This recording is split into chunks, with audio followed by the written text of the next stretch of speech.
Hey, it's me, Adam Mattis with Sterling Machinery Exchange. Here's a nice big hem saw, 10 by 20. Big hem saw, semi-automatic, meaning you're gonna go ahead and control it. We've got our very big blade. You can see how big that one is right there. We'll hit our blade lower. That's gonna come down. Of course, this is a metal cutting saw, but we do have a piece of wood in right now. This machine has coolant, semi-automatic, meaning the head's gonna come down, complete your cut. You're gonna go ahead and take your part out and feed it through. If you're looking for something fully automatic, you'd be looking at something like this that has a full automatic feed in the rear. As you can see back here, this rear feed will shuttle the material for you.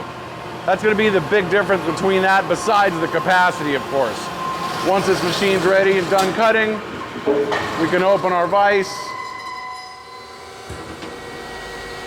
take our piece out, and we're all ready to go. If this is the saw you're looking for, give us a call, 626-444-0311, or check out our website at sterlingmachinery.com. Thank you.